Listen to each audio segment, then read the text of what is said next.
우리를 구원에 이르게 하는 믿음은 어떤 믿음일까요? 사도행전 8장을 보면 빌립이 사마리아 지역에 전도하는 내용이 나옵니다. 이곳에는 이제 시몬이라고 하는 마술사가 있었습니다. 이 사람의 마술이 크게 많은 아주 큰 기적들을 일으키기도 해서 사람들이 그를 주목하고 있었습니다. 이 사람은 빌립이 찾아와서 복음을 전해 주었을 때에 그는 빌립을 통하여 복음을 받아들이고 예수님을 믿게 되고 세례를 받게 됩니다. 그는 빌립에게 큰 관심을 가져서 빌립이 행하고 있는 많은 표적과 기사들을 주목하여 보게 됩니다. 얼마 지나지 않아서 예루살렘에서 이제 베드로와 요한이 내려왔습니다. 손을 들어 사람 머리에 안수를 하니까 사람이 방언이 열리고 예언이 시작되어지는 그런 특별한 능력들이 나타나게 됩니다. 성령이 오신다고 하는 놀라운 일들이 일어나게 되었던 것입니다. 이에 그는 더 사모하는 마음이 생깁니다. 그래서 저 은사를 내가 돈을 들여서라도 사야 되겠다, 그런 생각을 하고 베드로를 찾아갑니다. 베드로는 시몬을 향하여서 굉장히 크게 책망을 하지요. 사실 이 시몬이라는 인물, 베드로도 이름이 원래 시몬이죠. 두 시몬의 대화이다, 이렇게 볼 수 있습니다. 어쨌든 이 시몬은 좀 특별하긴 했습니다. 기적이 너무 커서 사람들이 보고 하나님이 하시는 일이다, 그렇게 말을 할 정도였다고 그럽니다. 그는 세례도 받았고요, 또 사역자의 그 사역의 모습에 관심도 가졌습니다. 그 사역자가 사역하는 모습을 보고 은사도 자기가 사모했어요. 그래서 그걸 내가 가졌으면 좋겠다, 그런 열망이 있었던 것입니다. 그런데 그는 시몬 베드로로부터 충격적인 말을 듣게 됩니다. 돈과 함께 망할지어다 하는 말씀을 듣게 되는 것이죠. 오히려 그는 소망을 가지고 나아가서 은사를 나에게 돈으로라도 내가 드릴 테니까 갖게 해주십시오 하다가 크게 낭패를 당하고 하나님 앞에 큰 책망을 듣는 사람이 되어버렸습니다. 우리는 이 이야기 속에서 질문해 보게 됩니다. 어떤 믿음이 하나님 원하시는 구원에 이르는 믿음일까 하는 것입니다. 기적도 보았고 또 이런 능력도 보았고 또 세례도 받았어요. 그런데 결과적으로는 이 시몬은 구원에 이르는 참된 믿음을 갖고 있지는 못한 것으로 판명이 됩니다.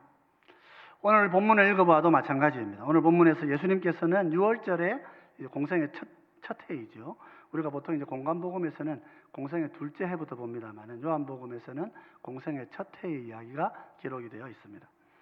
그 첫 해, 첫 6월절에 예수님께서 예루살렘에 올라가셔서 성전을 깨끗하게 하신 이후에 많은 기적과 표적을 보여주셨습니다.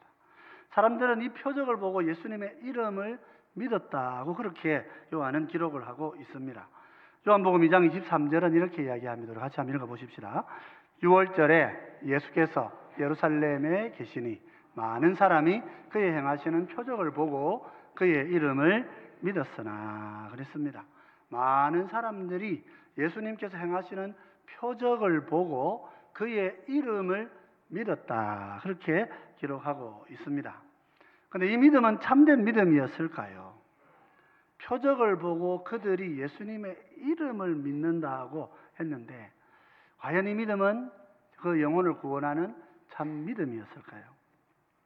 분명한 사실은 오늘 본문이 우리에게 말해주고 있는 것은 기적과 표적을 보고 예수님의 이름을 믿는다고 하는 사람들의 믿음은 주님께서 신뢰하시는 믿음이 못되었다 하는 것을 우리가 기억을 해야 하는 것입니다.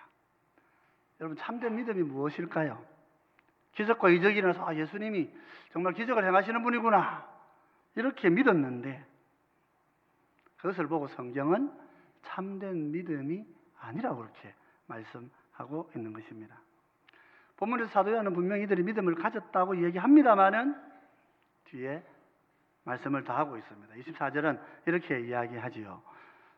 예수는 그의 몸을 그들에게 의탁하지 아니하셨으니 이는 친히 모든 사람을 아심이요 그랬습니다. 예수는 그들을 신뢰하여서 자기의 몸을 맡기지 않았다, 그렇게 말하고 있습니다. 23절과 24절은 아주 대비가 되고 대조가 되는 그런 절이다 이렇게 말할 수 있습니다. 23절에서는 사람들이 예수님의 이름을 믿었다 그렇게 기록을 하고 있는데 24절에서는 예수님은 그들을 의탁하지 않았다 그렇게 말하고 있습니다. 같은 단어를 사용하기 때문에 굉장히 중요한 의미를 가진다 이렇게 보아집니다. 23절도 믿는다, 24절도 믿는다고 말하는데 결과적으로 사람들의 믿음을 예수님은 신뢰하지 않으셨다 그렇게 말씀하고 있는 것이죠. 예수님의 이름을 믿었다는 사람들의 믿음은 어떤 믿음이었을까요? 이 믿음은 예수님께서 능력을 행하시고 권세를 행하시기 때문에 이분이 그 이스라엘에 오셨던 많은 선지자 중에 한 분이겠구나 하는 정도를 믿는 것을 말하는 것으로 보입니다. 예수님의 이름을 믿는다고 할 때 보통은 이제 이름에는 인격이 함께 포함되기 때문에 우리가 그래서 이름을 믿는 아버지의 이름이 영화롭게 여김을 받으시옵소서 우리 그렇게 기도할 때는 단순한 직함을 말하는 것은 아닙니다만은 오늘 이 본문에서는 이 이름에 대해서 이해할 때 우리가 생각할 수 있는 것은 아마도 사람들이 예수님은 선지자로 오셔서 이렇게 능력을 행하시는구나 저분은 선지자구나 이런 생각을 했다 하는 것입니다. 그러나 예수님께서는 그런 정도를 믿음으로 받아주지 않으셨어요. 오늘 본문 25절을 세 번역으로 한번 보면 이렇게 되어 있습니다. 그는 사람에 대해서는 어느 누구의 증언도 필요하지 않으셨기 때문이다. 그는 사람의 마음속에 있는 것까지도 알고 계셨던 것이다. 이렇게 말하고 있습니다. 그러니까 예수님께서 사람들이 믿는다라고 하는 말을 할 때에 믿는다라고 하는 그 말을 그냥 보시지 않고 오히려 거꾸로 사람의 마음 속에 있는 믿음을 보신다 하는 거예요. 그 마음 속에 있는 그 믿음은 겉으로 나타난 저분이 선지자니까 기적을 행하겠지, 선지자 정도 되겠지 하는 거기에 머물러 있는 믿음, 그런 믿음은 하나님께서 우리 예수님께서 보시고 참 믿음이라 하지 않으신다 하는 것입니다. 이것도 우리가 나사렛 고향으로 가셨을 때에 예수님 사람들이 예수님 어떻게 되었는가 하는 것에서도 잘 드러나고 있지요. 나사렛 사람들도 6월절에 예수님께서 6월절에 예루살렘 올라가셔서 예수님께서 행하신 기적을 보았습니다. 그리고 이제 이 사람들이 예수님 자기 마을에 돌아오시니까 그 선지자처럼 그렇게 일하던 분이니까 우리 회당에서 성경을 읽게 하자. 그날 본문을 읽게 했습니다. 이사야 61장 말씀을 읽으셨는데 누가복음 4장 18절 19절 이렇게 기록하지요. 주의 성령이 내게 임하셨으니 이는 가난한 자에게 복음을 전하게 하시려고 내게 기름을 부으시고 나를 보내사 포로된 자에게 자유를 눈먼 자에게 다시 보게 함을 전파하며 눌린 자를 자유롭게 하고 주의 은혜의 해를 전파하게 하려 하심이라 하였더라 그랬습니다. 사실은 주의 은혜의 해를 전파하고 그 뒤에 보면 신원의 해를 선포한다. 원수 갚는 해를 선포한다. 하나님 심판은 예수님이 오셔서 심판주가 되신다 하는 말씀이 원래 본문에는 있습니다만 요즘 그까지 안 읽으시고 19절까지 이렇게 딱 마무리를 하셨어요. 그것은 재림하셔서 하실 일이기 때문에 초림의 사역에서는 여기까지 은혜의 해를 선포한다 그렇게 말씀하신 거예요. 당시 유대인들은 모두가 다 이사야 61장 1절로 3절의 이 말씀이 앞으로 오신 메시아를 선지자가 예언하고 있는 것이라 하는 걸 다 알고 있었습니다.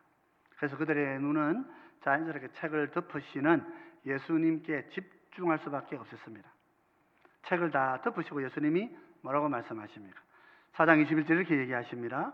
이에 예수께서 그들에게 말씀하시되 이 글이 오늘 너희 귀에 응하였느니라 하시니 무슨 말입니까? 이 글이 오늘 너희 앞에서 이루어졌다 그렇게 말씀하신 것입니다. 다시 말하면 예수님께서 내가 바로 그 메시아요 하나님의 아들이다 하고 주님이 선포를 하셨습니다. 그러면 회당에 앉은 사람들은 어떻게 해야 됩니까? 왕이 오셨다. 회당에 앉은 사람은 어떻게 해야 됩니까? 다 내려와가지고 땅에 엎드려서 절해야 되지요. 엎드려야 합니다. 우리가 요한계시록을 보면 주님 앞에서 모든 사람들이 왕관을 다 내려놓고 그 앞에 엎드려서 구원하심이 우리 주와 어린 양께 있도다 찬양한다고 했습니다. 이분들이 예루살렘에서 분명히 예수님이 놀라운 기적 행하시는 걸 보고 예수님의 이름을 믿었던 사람들이에요. 오늘 주님께서 회당에 오셔서 성경 읽으시고 내가 바로 그 하나님이다 하고 선언하셨는데 아무도 엎드린 사람이 없어요. 다 일어나가지고 예수님 끌고 벼랑으로 막 갑니다. 벼랑에 집어 던져야 된다고, 밀어 죽여야 되겠다고 생각하고. 이런 신성 모독이 어디 있느냐. 사람이 자기를 하나님이라고 하다니. 자기 아버지가 우리 동네에서 목수로 있었고 그 어머니가 지금 우리와 함께 살아가고 있고 그 동생들이 지금 같이 이렇게 앉아 있는데 어떻게 자기를 하나님이라고 하느냐. 그렇게 하면서 예수님을 죽이려 했다 말이죠. 예수님께서 능력을 행하고 밀고 나오지 않으셨으면은 그날 예수님이 돌아가시는 날이었던 거예요. 주님은 그날 돌아가시는 게 아니고 이후에 십자가에서 돌아가셔야 되기 때문에 그 자리를 털고 앞으로 나오신 거예요. 아무도 꼼짝 못한 상태로 주님 나가시는 걸 보고만 있었던 거죠. 어떻습니까, 여러분? 기적과 이적을 보았는데 이분들이 정말 예수님을 진정한 하나님의 아들로 믿고 우리를 위해 찾아오신 구주로 영접하고 그분 앞에 무릎을 꿇고 경배하고 있느냐? 아니요. 자기의 기준을 가지고 도리어 예수님을 지금까지 우리 동네에 있던 그 청년인데 그렇게 하면서 오히려 벼랑 끝에 몰아서 집어 던지려고 했다 하는 걸 성경에 기록하는 거예요. 그러니 6월절에 예루살렘에 올라가서 예수님의 이름을 믿었다고 하는 사람들의 믿음은 진실한 믿음이 되지 못하는 것입니다. 그들은 많은 이적과 기적을 보았지만은 예수님을 하나님의 아들로 이 땅에 오신 구주로 영접하지를 못했던 거예요. 그들은 믿음이 있다고는 말하고 종교적이라고는 말할 수 있으나 그 마음속에 주님이 찾으시는 믿음은 존재하지 않는 것이라 하는 것입니다. 사실 여러분, 우리가 기적 보고 이렇게 참 은혜를 체험한다는 건 참 감사한 일이죠. 그렇지 않습니까? 그래서 우리가 하나님 나에게도 좀 기적을 보여주세요. 왜 저분은 간증 저렇게 하시는데 나는 그런 간증이 없습니까? 우리 이런 안타까운 마음으로 기도하시는 분들도 종종 우리가 만나게 됩니다.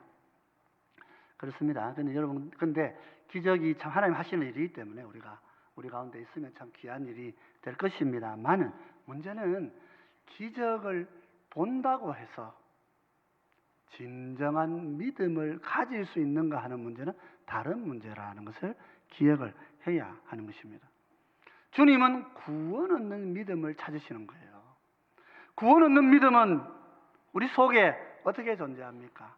성령이 우리 가운데 찾아오셔서 나의 내면 가운데 내주하시면서 예수님이 나를 위해 죽으러 오신, 이 땅에 오신 구주시고 부활하셔서 승천하시고 마침내 다시 이 땅에 우리를 구원하러 찾아오시는 영광의 하나님이심을 믿는 믿음을 내가 가질 때 그 믿음이 나를 구원하는 것이지, 기적을 많이 보고 표적을 경험했다고 그 사람이 구원을 얻는 게 아니란 말이에요.